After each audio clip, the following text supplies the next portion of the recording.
Opener to begin. Hold on.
Well, good morning or afternoon, everyone. For those of you that are on the Eastern Coast, it's the afternoon. For those of you throughout the central portion and the west of the country, it is still the morning. So welcome to today's CSPEN webinar.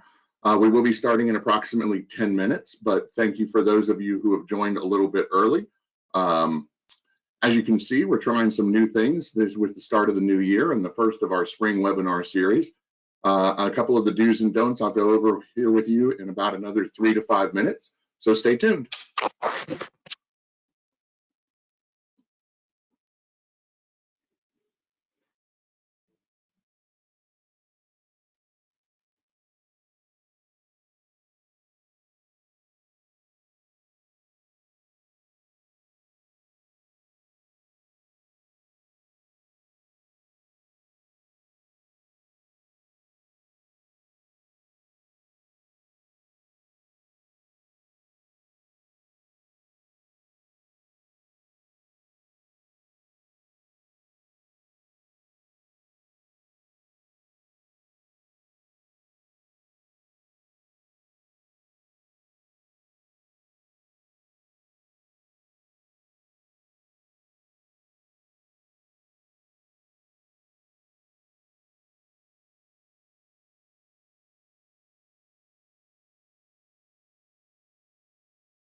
Well, once again, good morning or afternoon, everybody. We're about 5 minutes before the start of today's CSPEN webinar on the CARES Act.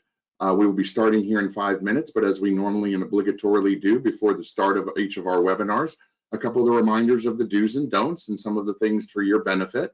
This is going to be a audio taped webinar so that you can review it at your leisure and times in the future if you so choose. We will be sharing the PowerPoint presentation as we always do with all of the individuals who participate on today's webinar. In addition to the information that you see here, we are trying some new things. You'll see my face and the coronavirus argument against the reasons to stay home and distancing yourself from everybody else. You get a bit lazy when it comes to the razor, for at least I do anyway. But nevertheless, we are in the process of waiting for more of the over 400 attendees to join with us. We will be starting here in just another 2 to 3 minutes. As is also the case, you'll recall that we do offer the opportunity for chat or questions to be provided. I will try and answer those as we go through. But if I don't know the answers, I'm not afraid to tell you that I don't know the answer, because right now a lot of things are very fluid. But we'll talk more about that as we go through the hour and a half that we have together today. Give us just another minute or two and we'll get started.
All right, I have about a minute or two before the hour, so we'll go through the do's and don'ts one more time and then go ahead and get started. We have over 250 of you already in and registered over 400, so hopefully the rest will be able to join as we go through the next hour and a half together. Again, you do have the opportunity to submit questions through either the question or the chat function on your toolbar on the right-hand side in the top of the page, depending on how your viewer provides things. We are taping this particular webinar, as we do with all CSPEN webinars, for playback for you at a future time if you so choose. And we are also attempting to provide you something new today, which is the video aspect to add to the actual PowerPoint presentation. So we'll see how that goes as we try this with the first of our spring webinar series.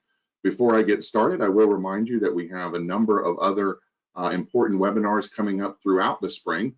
More so now than ever, the ability to communicate electronically we believe is something that all of our community is going to have to rely on even more. And we are in the process of working with a number of our third-party services and vendors to continue to try and provide you with access to timely and current information on what they're doing with regard to COVID-19 issues related to some of the deadlines we anticipate being extended, but also further and further assessment and impact of what this pandemic and the stopping and the stalling of the movement of our community and our students, most importantly, through their educational programs, is doing to everyone and to the community. So without further ado, I'm going to go ahead and get started. We are having today's conversation on the Coronavirus Aid, Relief, and Economic Security Act, or CARES Act, as it is abbreviated here in Washington, D.C., the world of acronyms, as we always know. We will go through 4 basic areas today with a number of subtitles and subcomponents within the 5 agenda items. Those include a basic overview, just a quick reminder of where we are and how we got here, a little bit of discussion about a number of the student benefits that have been provided in the CARES Act, borrower support related issues in the CARES Act, and then a number of institutional relief provisions, extensively looking at 3 different sectors, both policy, appropriations, and a finance way of looking at things, and then some specifics regarding small businesses and relief for institutions if you choose to take out loans under the small business portion of the paycheck portion of the CARES Act. And then last but certainly not least, I know a number of you that have nursing programs have had some specific questions around clinic and what may or may not have been contained in the CARES Act. I'll do my best to share with you the portions of the act that specifically under the healthcare workforce portion of the legislation include specific language and guidance there. Unfortunately, it's probably not exactly what you're going to want to hear, but we'll talk about ways in which we can deal with that as we go forward as well. So without further ado, there's just a quick snapshot of the legislation that was passed and enacted at the tail end of last week on last Friday. The overview is we are talking about the CARES Act, or the Coronavirus Act, Aid, Relief, and Economic Security Act. As you'll recall from a number of the pieces of reporting that CSPEN has done over the past several weeks, this is the 3rd in a series of pieces of legislation passed and enacted very swiftly by Congress, attempting to address the pandemic in a number of different ways. In the prior 2 iterations of the pieces of legislation that were enacted, the legislation focused more on the healthcare side and on how to address the needs of the healthcare system and the ability to address early some of the essentially canaries in the mine shaft of entities and programs that were going to be hard hit by the reduction in the workforce and the number of individuals entering into our healthcare system. The 3rd bill, the CARES Act, was the first piece of legislation that really started to delve into other aspects of domestic policy, including higher education and education provisions. It provided a number of changes with regard to education, both at the elementary and secondary level, career and technical level, and also at the higher education level. It also addresses a number of other issues, including concerns over the continuing number of individuals that are staying home as a result of either governor's orders or the overarching national request that individuals shutter themselves and stay at home. And as more and more governors are asking for even more stringent policies on the social distancing aspect of individuals staying at home, it's had one heck of an impact on certainly our travel and tourism community, as well as our institutional community and many, many others. I don't need to go down the list. You know them quite well. But with regard to this particular legislation, it shows once again that Congress, especially in times of national emergency, can move quickly to try and bring legislation forward to in fact help in times of distress. The legislation that you see before you and that we're going to talk about today was passed in the Senate literally on the 25th, and 2 days later on the 27th was passed in the House. It was passed on a Wednesday, last Wednesday by the Senate, and then last Friday by the House of Representatives, following about 4.5 hours of debate. CSPEN, among many others, reported on all of this process as it went through, and basically about a week and a half of negotiations from the conclusion of Part 2 to the enactment of Part 3, Phase 3 legislation. It was signed by President Trump the same day as the House passed it last Friday.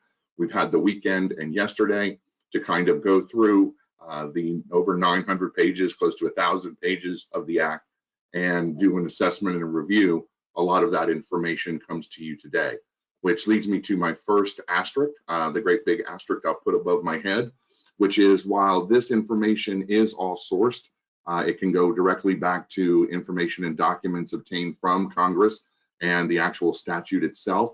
There are portions of this that remain unknown. So as I go through the Q&A, I'm not going to be afraid, as I am often not, to tell you I don't know, but that we'll capture those questions and go back to sources such as Capitol Hill or the Department of Education to try and get you the accurate answers to the questions we are unsure of or I'm unsure of in this process.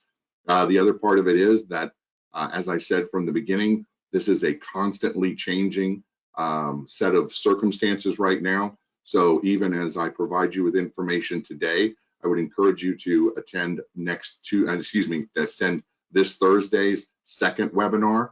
A lot is likely to change even within the course of the next day or two.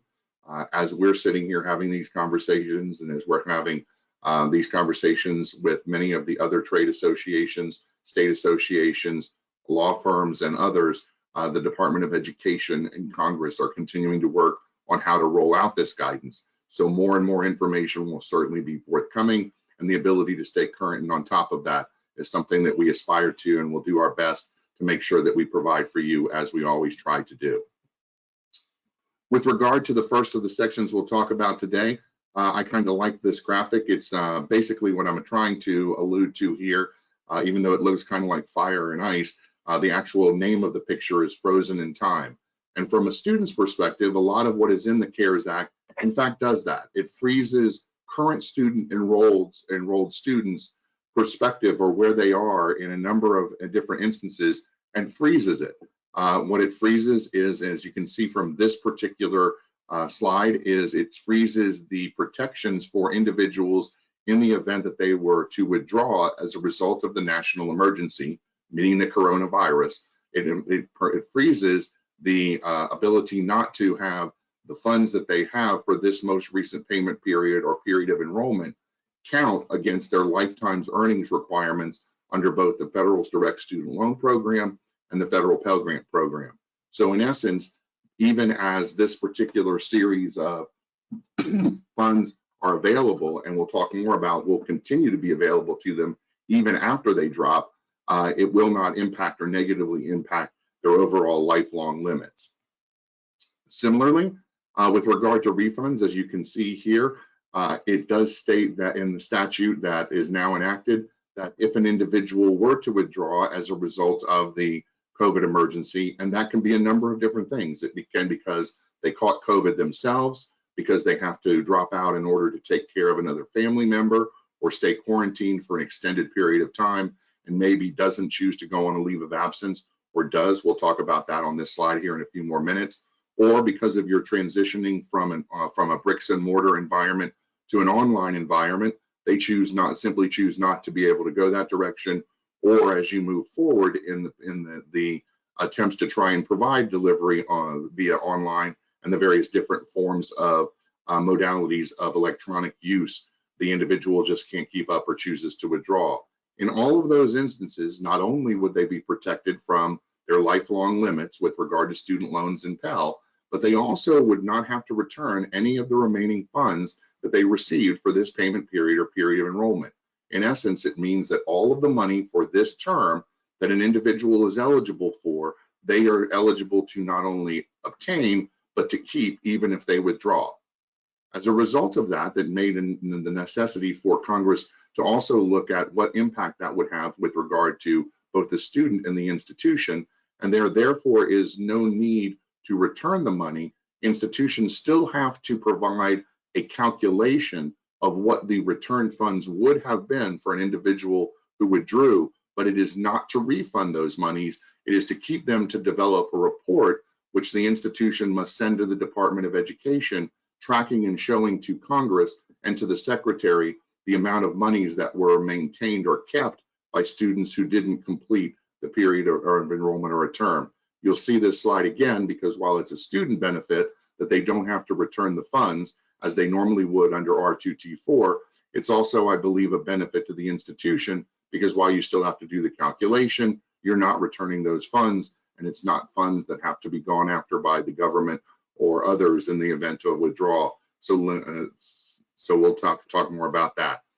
With regard to leaves of absence, the requirement does look at the fact that current law and regulation, as you well know, requires that in the event an individual takes a leave of absence, they're required to return to the educational program at the exact point at which they left off.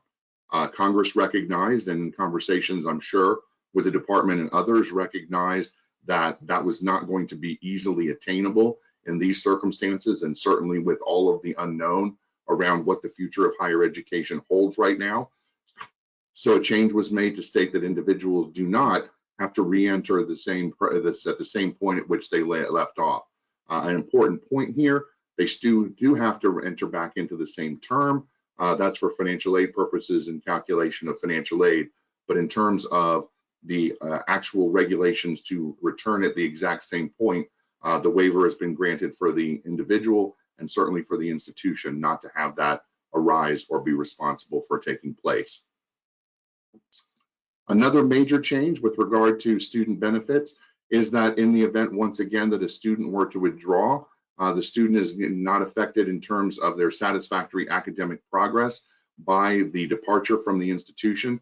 In other words, the grades for this particular portion should not be counted towards the lifelong Pell and student loan eligibility requirements. So they're basically, again, frozen and or given a pass on the circumstances in the event of withdrawal around a number of the various provisions that deal with students. I think you would concur, certainly a frozen in time and a benefit to the institutions. A couple of other provisions not as relevant to our community, but because they're a part of the Act themselves, I wanted to make sure you receive them and have them for later review if you so choose. The legislation does include a opportunity for participants serving in the National Service Corps to have their duties that are having their duties suspended to have the funds that they are eligible for protected and continue to receive. With regard to teachers, the same thing with regard to teach grants, the opportunity for individuals who cannot complete their teaching assignments because of the shuttering of individuals in their homes and pulling them away from their responsibilities, and certainly the implications with regard to education are at the elementary and secondary level, as well as K through 12 and higher education. So those individuals that are seeking or were part of the clinic or on-site portion of education are still eligible to receive their funds under the Teach Grant proposals, even though they're not capable of fulfilling those requirements right now. Similarly, their time that they would have been in the classroom at the on-site facilities is still counted for the purposes of determining their eligibility for loan forgiveness under the teacher loan forgiveness programs. Moving on to borrower support, I love this little picture. I thought it was rather apropos with the mask and then the piggy bank with the money sticking out of the top. There certainly are a number of borrower changes that have been provided in the Careers Act, two that we will spend time on here.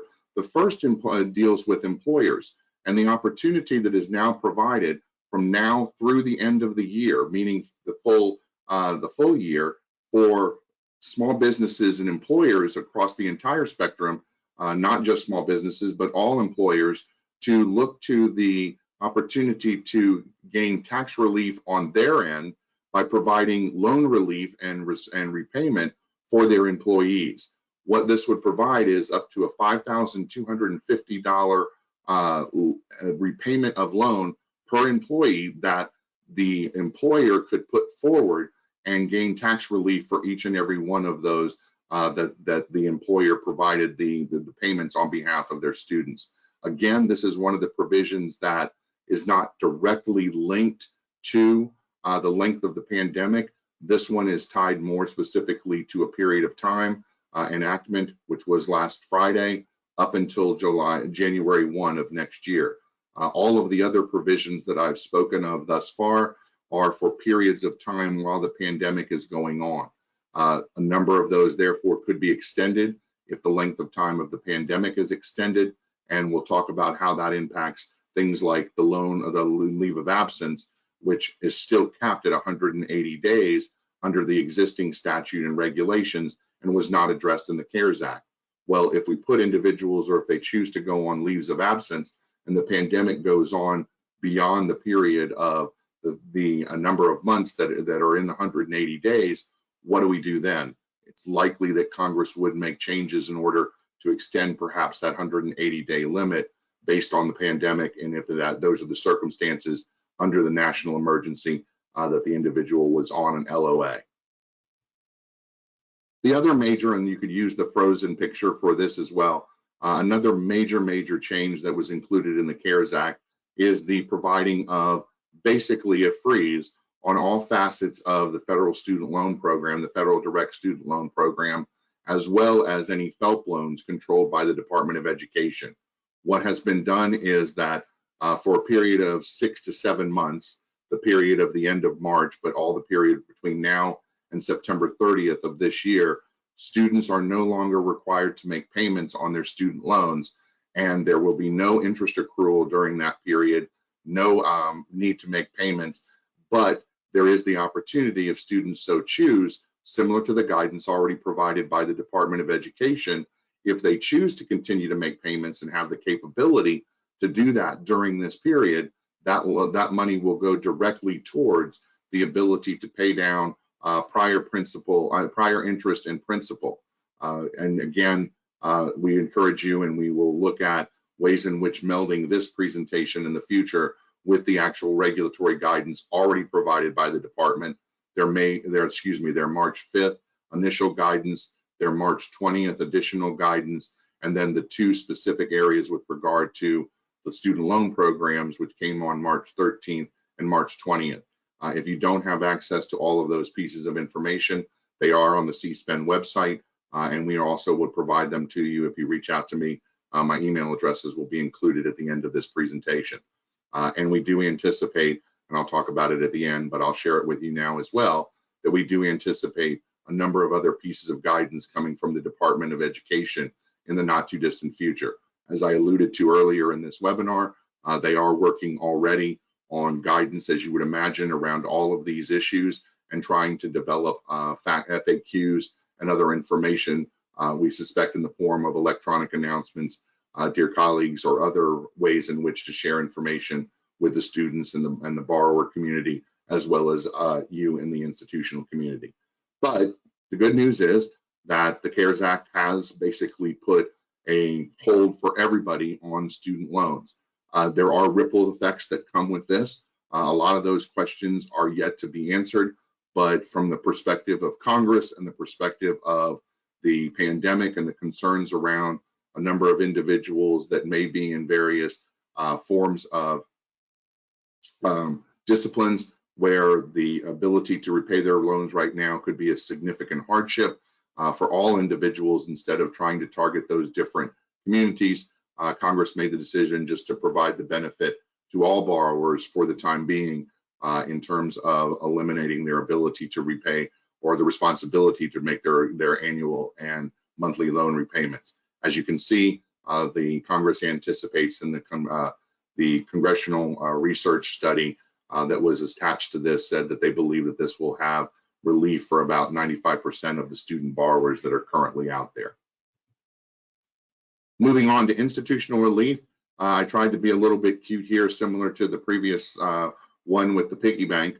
That particular picture, if you're not familiar with it, on the left-hand side is Wake Forest University, which is totally desolate right now because of the coronavirus, and has, along with many traditional institutions of higher education, suspended all on-campus activities until the fall semester of next year. The person that is on the right is my daughter. As you can imagine, she, along with multiple millions of students, are now in a virtual environment, whether that be within our community or traditional institutions of higher education. We're now all dealing with the ability to try and move forward in higher education through the use of various forms of modalities of electronic communication. That's her literally sitting at her desk preparing for a Spanish exam that she's taking even as we speak. So what information or what type of relief was provided for in the CARES Act for the institutional community? Well, there are many pieces of those, and we're going to go through 3 different sections here. One is dealing directly with policy. Another will be dealing directly with a new form of funding that will come to all institutions of higher education, information you may or may not be aware of in terms of higher education stabilization grants, and it's funding that will come to all institutions based on their population prior to the pandemic of non-online students, as well as in the full-time equivalents, and we'll talk about that here in a few minutes. And then after the policy, we'll also talk, as I alluded to earlier, about some of the opportunities for student loan, small business loans that institutions like ours can potentially utilize to offset and to help compensate for the sustainability of your employees and other information. So without further ado, let me first focus on the policy provisions. These 3 are lesser, but in chronological order in terms of the way in which they've been presented in the CARES Act. Under these 3 sections, there are waivers and opportunities provided for campus-based SEOG and federal work study programs. You'll notice that the matching requirement under campus-based has been waived.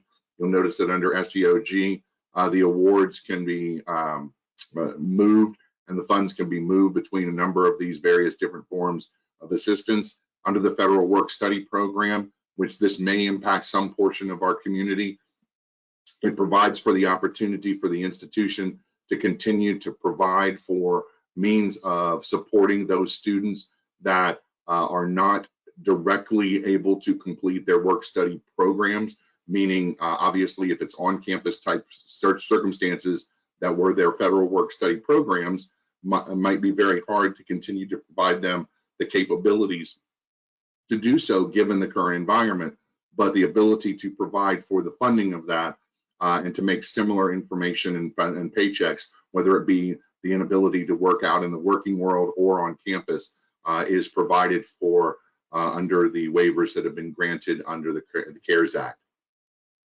Again, from the institutional side, I do believe that the fact that R2T4, yes, still has to be calculated for the report, but not have to be sent back, does provide some relative relief in terms of administrative burdens, and certainly in terms of some of the implications. I do recognize the flip side of that is individuals that have withdrawn and are receiving all of their funding and withdraw that money is still there for the purposes of their ultimate requirements to repay those loans and could have loan repayment and CDR implications. There is the yin to the yang there, but we do believe that that and the LOAs are things that are beneficial both to the institution as well as to the students. Again, with regard to the leave of absences, if in fact the pandemic goes further than the end of April, the ability for the 180 days under the leave of absence may be something that is looked to be modified by the department and by Congress as both continue to provide additional guidance. And as we'll talk about later, Congress very, very likely works on phase 4, the next round of legislation for enactment probably in the very early part of April. But we'll talk about that more a little bit later. A couple of other things for foreign institutions. Once again, these are not as relevant for our community, but there is a whole section dealing with foreign institutions and also with capital financing for HBCUs. A major one that I wanted to spend some time on because CSPEN spent a great deal of time reporting on this throughout the last couple of weeks. You will recall that when the Senate originally put out the Senate Republican proposal for the CARES Act, that it included a provision, and we reported that in addition to many of the provisions that I've already covered, that it had a provision for a national emergency educational waiver, and that it provided broad secretary authority to waive both statute and regulations for the Perkins Act program, which is vocational and career and technical education, elementary and secondary, as well as higher ed. Well, throughout the course of the negotiations that took place 2 weekends ago, not this past weekend, but the weekend prior, in the development of the legislation enacted last week, the Democrats did push back on the fact that there were so many other areas of higher education support, relief, and benefit that we've just alluded to, and that the overall education component within CARES Act was so heavily weighted towards higher education with very little given to elementary and secondary education, that they pushed back on the ability for the secretary to have waiver authority at the higher education and career and technical education level. They made the assumption and the assertion that a lot of the things that the secretary would potentially address under her broad legislative and regulatory authority are already addressed by the provisions in the other sections within this portion of the CARES Act. Obviously, we disagree with that. There is also the reality that the Democrats didn't want to continue to provide greater authority to Ms. DeVos, especially in higher education, given their opposition to many of the changes that she's already made with regard to borrower defense to repayment, gainful employment, as well as the pending release of the revisions and proposed revisions to the Title IX regulations. So as this moved forward, there was a great deal of back and forth, as we've come to understand, in the negotiations between the Senate, the House, and the White House. And ultimately, they decided for this round of the provisions to just limit the waiver authority for the secretary solely to elementary and secondary education. As you can see, what CSPEN has noted, and we've noted here, and we've talked about in some of our reporting prior, we do believe that this is an area ripe for revisiting in the next iteration from Congress of additional guidance, whether it be technical amendments to the CARES Act or the Phase 4 bill, the next piece of legislation. As we've already talked about briefly in this area of the proposals in the CARE Act, there are a number of things that we still need additional recognition or authority. You know very well that the financing of your educational institutions, as well as all institutions of higher education, the revenues are going to be down. We anticipate that that will severely impact the composite scores for all institutions of higher education, not just our own, but our community along with other communities. We certainly recognize that under the 90-10 rule that is solely focused on our community, that this could have implications in a number of different ways and ripple effects there. Nobody knows, even though it's a further down the line continuum, how all of this relief for the borrowers with regard to loan repayments will impact and have an impact on future cohort default rates, loan repayment rates, how the withdrawals and the ability to keep those funds play into whether or not that becomes an additional hardship or burden that would have not necessarily been the case if the individuals had had R2T4 take place. So again, that's one of the reasons I think Congress specifically asked the department and the institutions for the reporting of how much money individual students as well as the aggregate utilize there. Long-winded way of saying is that there are many, many, many, many, and many more than I just alluded to, issues that are going to have to be looked at as we go forward. Another one under leave of absences, or excuse me, under federal work study, is you have the requirements under work study for community service. If you can't provide that right now, because obviously they can't go out into the community, and you have the READS program under federal work study, how do you address those concerns? Not contemplated in the CARES Act, and something that maybe the Department of Education will come out with guidance on, or maybe they won't. One of the things that CSPEN is doing in recognition that we do have the whole month of April to witness and respond to what actions the Department of Education takes is we are already working with a number of different groups. We have a group of CPAs that we're working with on the development of an assessment of what issues remain out there where we would need the granting of either statutory or regulatory authority. We're doing the same thing with a number of attorneys, not on behalf of any one of their clients, but just as a group. And as I've done before, and as many of you witnessed that would share time with us at our second annual higher education policy meeting, having ongoing conversations with other lobbyists here in DC about just in general, what are the areas where we see that there might be scotomas, there might be blind spots or there might be voids where we need to fill them in order to protect the best interests of the students and your institutions as well.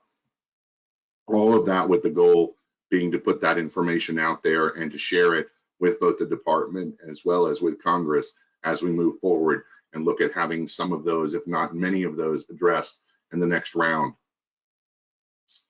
Showing that while there is frustration that we didn't get waivers in all of higher education, there were waivers granted within higher education, specifically for HBCUs and minority serving institutions. Under the waivers that were granted, they and they alone do not have to provide their outcomes requirements for the grant programs for fiscal year 2021, and also the institutions that have access to Title III, Title V, and Title VII funding have been given a pass on some of the requirements that they would normally have the responsibility to fulfill. So again, while all pigs are created equal, some are more equal than others in our Orwellian world.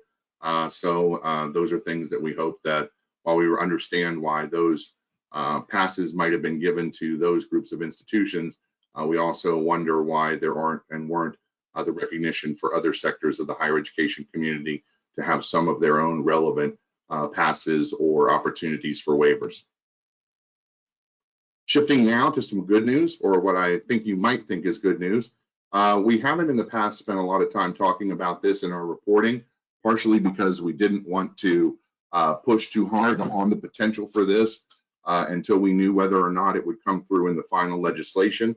But throughout the course of the negotiations, there was a considerable focus within Congress on the need to provide opportunity for funding and financing of institutions of higher education as a result of the conversions that are taking place and the desire to try and protect students as well as the faculty, staff, and the institution itself. So Congress took it upon itself to put together what they call the Education Stabilization Fund, a significant amount of money, over some $30 billion in total for all sectors of the higher education community, with $14.25 billion specifically targeted for institutions of higher education. There are calculation methodologies that go along with this information and provide the opportunity for the governors, elementary and secondary and higher education to have access to the funds. In an attempt to kind of give you the lay of the land, we took the language directly from the statute with regard to how the funds would be allocated. First and foremost, of the 14.25 million, so roughly 12.5 million would go to a breakdown of 75% going to the full-time equivalent of eligible, an apportionment based on what your number of full-time equivalents of Pell individuals are that were not involved in online education prior to the start of the pandemic. The other 25% of that 90% being for full-time equivalents of those individuals who were not Pell eligible. There's calculations that we'll talk about and information that I'll share with you here in a minute. There's also other portions of it that are once again allocated to the HBCUs and other minority serving institutions, the Title III, V, and VII institutions, and then the breakdown and how the funds are to be utilized was also very clearly put forward in the legislation.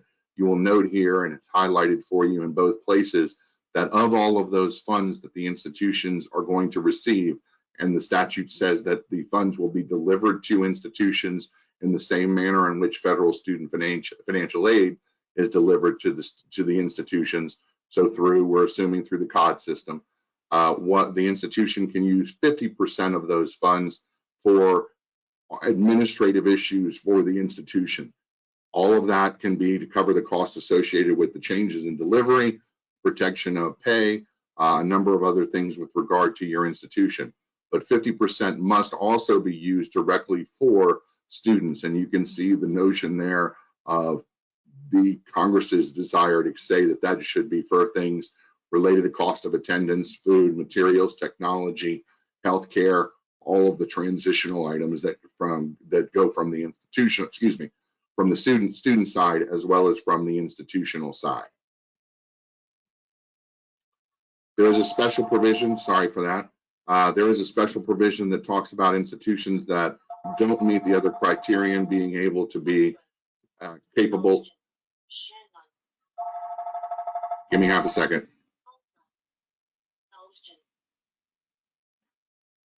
From the opportunity for funds for institutions that don't meet the criterion to still receive $500,000, and again, priorities given to the HBCUs and MSI communities.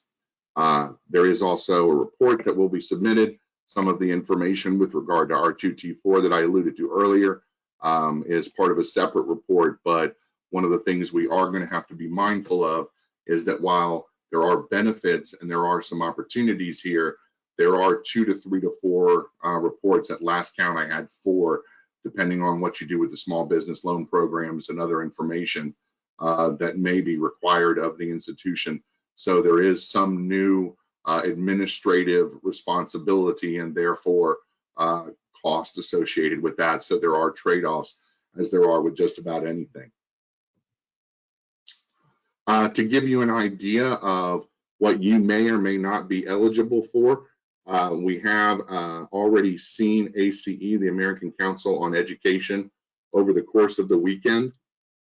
Literally did a first take on what what simulation of what the funding might be like for each institution.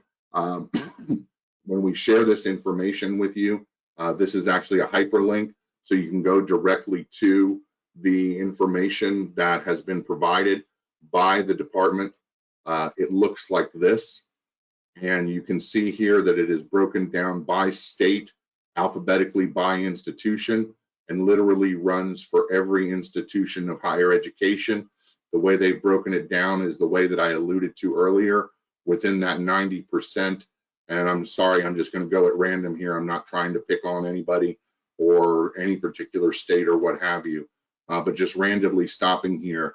They do an assessment of, for the institution, Pell full-time equivalents, how much money they expect would be received by this institution as a result of the 75% of the 90 allocated to this institution, this being the 25%, this being their total. And they go through this for every institution. You will note that all institutions, both for-profit as well as public and private nonprofits, are all included in ACE's assessment of this information. So I would encourage you, if you haven't already done so, and if you don't have access to this information or to this link, contact me and we will certainly share it with you.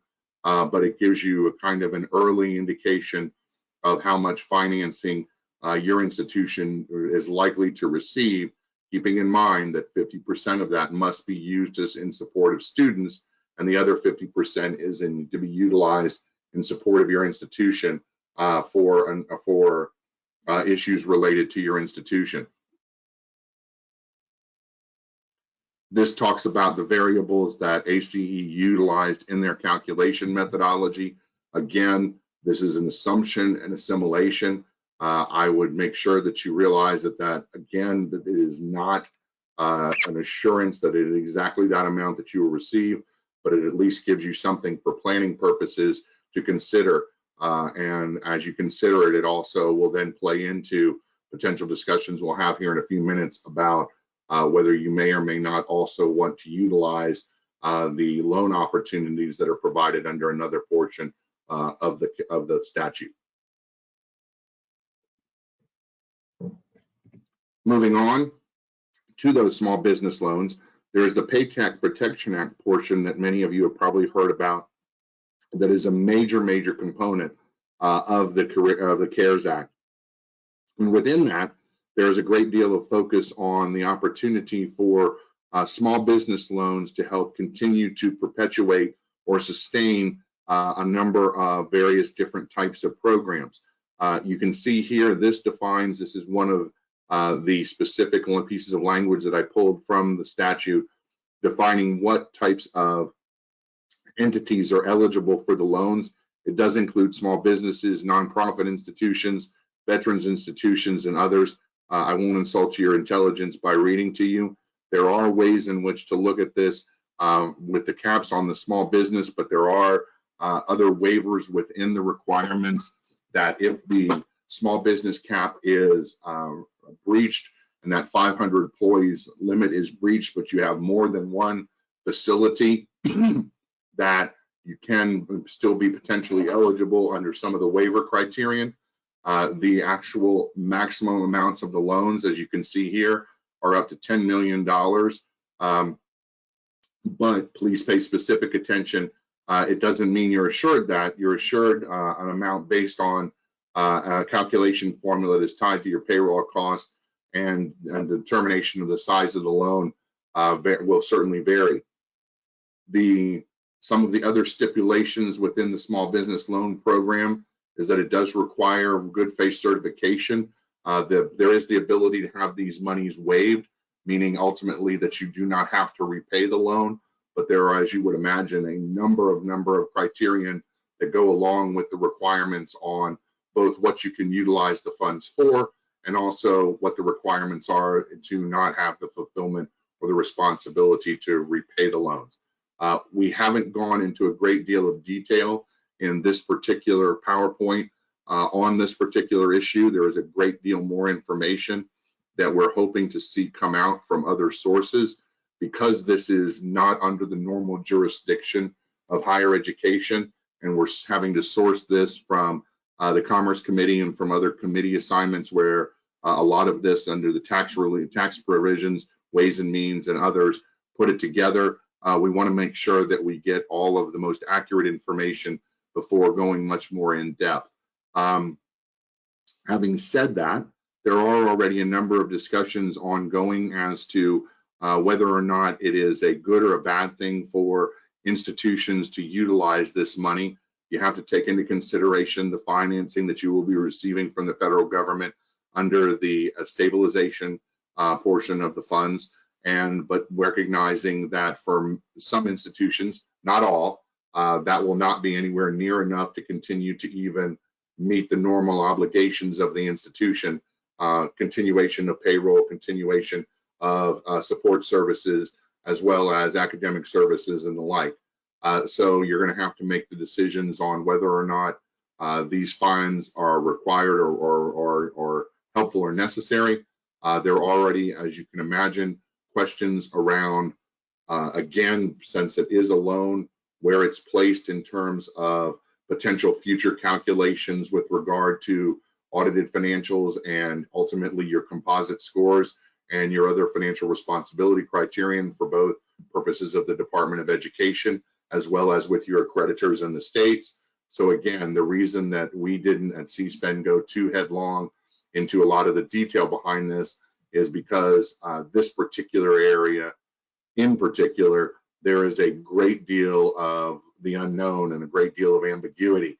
As I said, we are working with a number of different groups on the Hill as well within our own community to try and massage through what those questions are to ask that we know to ask, as well as learning what questions we might ask in the future that right now we're unaware of. And again, more needs to be, I think, clearly defined by the Small Business Administration as well as many other groups with regard to this information. There are one or two one-pagers that have been put out from various different groups that focus on this particular issue that we will happily place on our website and share those resources with you as things go forward. We are also in the process of putting up a number of other resources. We've heard from many of you that direct access to the final text of the actual act would be beneficial. A number of the section by section summaries and title by title summaries that were developed by Congress, as well as the other information from the community are all things that we're trying to start to put on the front-facing page of CSPEN's website as we go forward. I am proud, and this is probably a good time to remind you, we were able to finally secure www.cspen.org. So instead of the long URL that you are accustomed to potentially typing in or have typed in your history or in your bookmarks, you can change that now, or it will direct to change it to you now to the new shorter, much shorter URL abbreviation. Another area where for some, but not all of our community, there was a major interest was around nursing programs, and in particular concerns around clinical, not unlike the Teachers Act and the teachers grants that I talked about earlier that Congress did focus on. There was a great deal of concern about how nurses in the clinical settings that were being turned away under the various emergency actions from the clinic settings, from the hospitals, and from other places at a time when you would think that the ability to have certainly additional first responders out there would be something that would be helpful.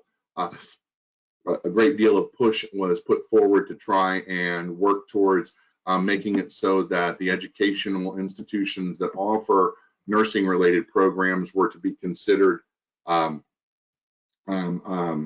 essential, and also to look at ways in which we could help our nurses that were close to the finish line, i.e. in their clinical and elsewhere, have expedited opportunities to complete their education, not unlike what's being done in other portions of the higher education healthcare community. This is the legislation as it currently reads. There were a number of changes, in fact, made under the healthcare workforce portion of the CARES Act that looked at making changes to the Public Health Service Act with regard to the nursing workforce. A number of the changes were basically almost like a mini reauthorization of changes to the underlying statute that needed to be done, bringing clinical nursing into the groups of the programs that are recognized under Title VIII, and making a number of other changes with regard to the Nurse Corps and the like. Unfortunately, while there were a number of changes that support, and you can see it here, support the notion of nursing workforce and the ability to have as many options and access to nurses to help with the pandemic as possible, they really didn't fully address the issue of making the institutions that provide the nurses education and training still essential services for purposes of keeping them hopefully in their clinic settings and the ability to move on, and nor did they address the ability for those students to potentially expedite their education to enter the workforce and be helpful. We do once again think that this is something that is worthy of further congressional consideration. We have spent a great deal of time, we CSPEN have spent a great deal of time with some of our community, talking to specific members of Congress, basically the institutions doing all of the legwork, and us being there to try and provide the site references and the benefits behind the scenes, and talking with specific senators and members of the House in trying to continue to educate them on why this, as part of the higher education, but also the healthcare demands and emergency needs, are something that need to be met. So stay tuned. We'll be doing more with that and reporting more on that as things move forward. And hopefully we will be able to once again, either through HHS and Department of Education or state guidance, be able to put forward some new good news in that regard, and continue to work at the federal level to try and have it so that the next round of provisions with regard to the statute also provide that opportunity. I will now turn it over to you all, having spent basically about an hour kind of giving you the update as we know it. You can use either of your opportunities for either the chat or the questions and answers to attempt to provide questions and the like, and I will do my best to try and answer them. Let me scroll through the ones we have so far. How will institutional relief funds be distributed to the campuses, and how will they impact 9010? As previously alluded to, it is very clear in the statute that the funds will be dispersed the same way as all student loans are delivered to the institutions. So we believe that that will be the case. The answer to your question with regard to the impact on 9010 is we don't know. That is a very good question, and one that we have already put forward basically up to Capitol Hill as well as over to the department, because it is a form of federal funds, but it is offline in some respects. Again, all of this financing in terms of the federal budget is offline. So one of the questions that we had, or one of the things that we requested, was a determination of, since this is offline emergency funding for the purposes of sustaining education, can we make sure that it's offline for the purposes of calculations and determinations, not only here, but what do you do with it with regard to your composite score? Where it might be a benefit there, it certainly could be a negative, excuse me, a negative as you look at it with respect, as the questioner brought forward with regard to your eligibility and compliance with 9010. Other questions?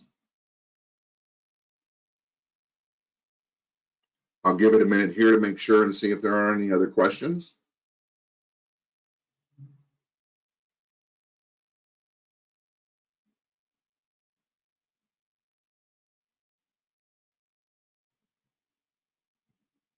Hearing none, I'll close with a couple of comments, and we'll keep it to an hour instead of an hour and a half today. A couple of things to keep in mind and to fill you in on. While we are continuing to focus on the CARES Act and all of the questions that are brought forward, and I'll remind you, if you have questions with regard to the CARES Act, there is both the ability to reach out directly to the Department of Education. It's covid19@ed.gov. To ask questions of them, and I encourage you to do so. If you want to share those questions with CSPEN as well, we are in regular communication, as I think we've shown through our correspondence and our email blast with Department of Ed officials, and sometimes have the opportunity or the occasion to get guidance and clarification sooner than the publication of the FAQs or other information. So if you share them with us, at least I and others have them available as they have opportunities or occasions to talk with Department of Ed officials or others. But please share those with us, and certainly utilize the options that are available to you to go directly to the department. We will be looking to, once again, share with you the work product of a number of these smaller working groups that I alluded to earlier.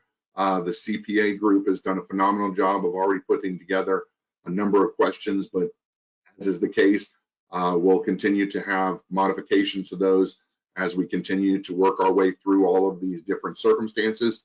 Similarly, as I said, with a number of the attorneys and also a number of the lobbyists as well. So we look at it from a number of different positions and different perspectives to try and then put together the most robust set of questions to make sure that we get the most robust response from the Department of Education as all of this moves forward.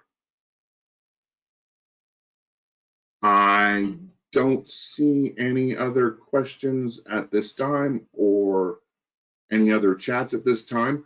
The thing that I did want to remind you of as well is, even though it's not on a slide, while we are all focused on the CARES Act, and we're all focused on information related to the pandemic and the continuation of how to simply survive and how to continue to provide the quality education you provide to our students during this very, very troubling and trying time. Congress has not forgotten about their normal responsibilities and duties. I know that may be hard to believe, but they are continuing to work on the Senate side, potentially on the continuation of the reauthorization of the Higher Education Act. I should have more information for you on that by the Thursday presentation, but we will certainly also share it with you in our regular Tom Bombs or email blast that you get from CSPEN.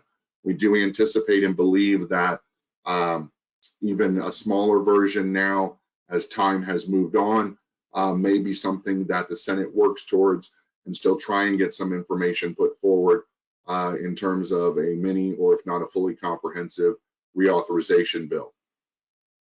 Remains to be seen.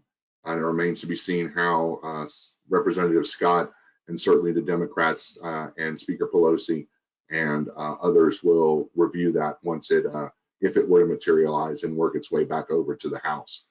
We certainly saw or witnessed a great deal of frustration from Democrats and Republicans that there was only a voice vote on this CARES Act, and many Democrats in the Green movement and the liberal side, as well as some conservatives on the Republican side, being frustrated that they, even with 4.5 hours of deliberations, that basically they weren't able to make any modifications to the agreement and the CARES Act that had been negotiated by the House and Senate leadership with the White House.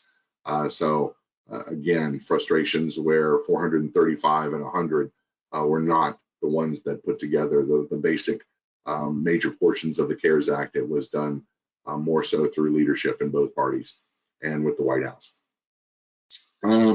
With that, I will say thank you very much, one and all, for attending today's webinar.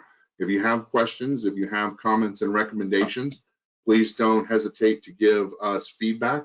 We will be looking for that information from you. If there is portions of this that you want sooner than the ability for us to put the audio and PowerPoint together and send it to you, just shoot me an email. Recognize it's a pretty busy time, so it may take a little while for me to get back to you, but there are both of my email addresses for your utilization.